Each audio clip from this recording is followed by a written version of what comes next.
Hey everyone, welcome back to the Sustainable Change channel. Today I'll be showing you how you can make both your kitchen and your bathroom a little more zero waste. And that's through switching out your synthetic loofah and your regular dish sponge for a natural loofah. So I used to use synthetic loofahs a lot myself, but then I learned that they're actually really bad for the environment. And that's because when you're showering, the synthetic loofah, which has a lot of microplastics in it, tend to seep through the shower drainage into sewage pipes, which then eventually land up in ocean beds, and that causes a lot of marine death. So it's probably a good idea to swap out that synthetic loofah for a natural one. Plus, the natural ones have a lot of benefits that the synthetic ones don't have, such as one, well, they're completely environmentally friendly. So these loofahs are actually made up from dried up gourd plant, and they're grown like any other vegetable. And when the vegetable dries up and you peel it open, you get this from the inside. And since it's a completely natural product, that means you can compost it when you're done using it. So it creates zero waste.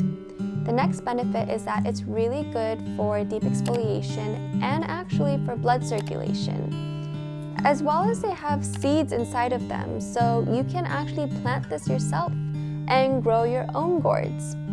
And lastly, they're actually super versatile. So like I mentioned before, you can use them for both the kitchen and as well as the bathroom. And I'm going to show you how you can use them for both.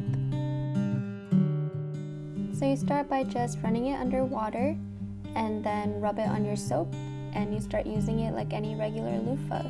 You'll see it really suds up really well, and it's very gentle. It's not rough on your skin, not harsh at all, and it leaves you feeling nice and smooth. And the same goes for using it for dishes. Very easy, run under water, you put your soap on it, and then you just start washing your dishes. It works just like a dish sponge, but it's eco-friendly, so it's even better. So as you can see, these loofahs are really easy to use for both the kitchen and the bathroom. But one thing you want to keep in mind for loofahs in general, whether they're synthetic or not, is that they're the perfect place for bacteria to grow. So it's really important that you clean them regularly. I would suggest probably once, maybe twice a week. Obviously, the more often the better. And definitely swap out your loofah every 3 to 4 weeks.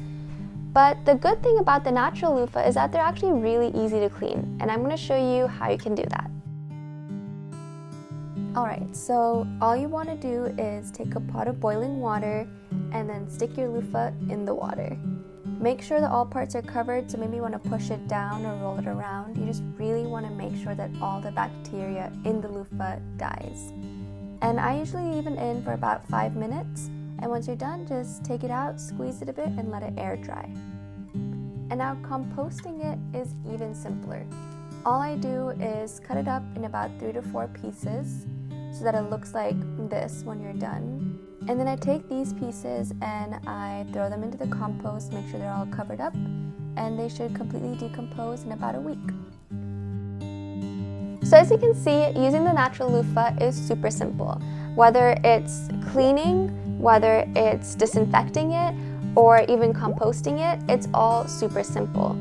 And to be honest with you, I used to really like my synthetic loofah, but then I made the switch to the natural one, and I was wondering why I didn't make it sooner, because they're honestly really great, and I just love that they're zero waste. Like, no trash, no worrying about plastic pollution at all, so obviously that's a big plus. And if you want to learn more about the natural loofah, a little bit more about the benefits, you can definitely check out my blog on the sustainablechange.shop, where I go a little bit more in depth about why you should use them. And of course, as always, don't forget to hit like and subscribe, and I'll see you next Sunday for Sustainable Sundays.